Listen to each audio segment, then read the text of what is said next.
দীর্ঘদিন ধরে আপনার মাথা ব্যথা, এই মাথা ব্যথার জন্য আপনি ডাক্তারবাবুর কাছে গেছেন, ডাক্তারবাবু আপনাকে কিছু ওষুধ দিয়েছে, সে ওষুধগুলো খেলে কম থাকছে, আবার ওষুধগুলো ছাড়লে আবার মাথা ব্যথা হচ্ছে। বেশ কিছু টেস্ট করালেন, বেশ কিছু জায়গাতে চিকিৎসা করালেন, শেষমেশ ডায়াগনোসিস হলো মাইগ্রেন। মাইগ্রেনের জন্য ডাক্তারবাবু আপনাকে লাইফস্টাইল মডিফিকেশন দিল, মেন্টাল ওয়েলনেস প্র্যাকটিসও দিল, আরও হয়তো যোগা বা থেরাপিও নিতে বললো, কিন্তু আপনি শুধু ওষুধটাকে বেছে নিলেন।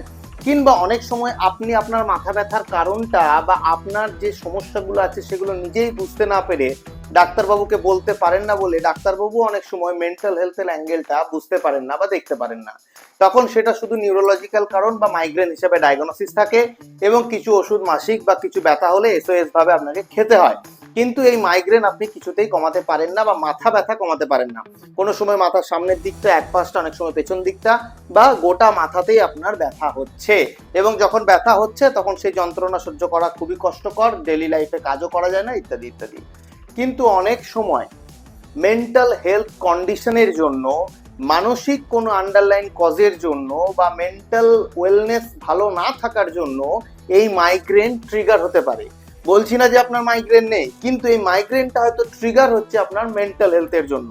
বা অনেক সময় হয় টেনশন অ্যাসোসিয়েটেড হেডেক থেকে মাইগ্রেন ট্রিগার হয়ে যায় এবং একে অপরের সাথে সার্কেল ওয়াইজ ঘুরতে থাকে। তাই জন্য অনেক সময় ওষুধ খেয়েও মাইগ্রেনের ব্যথা কমতে চায় না, কারণ তার যে ট্রিগার পয়েন্টটা আপনার মেন্টাল হেলথ, মানসিক স্বাস্থ্য, সেটা অ্যাক্টিভেটেডই থেকে যাচ্ছে।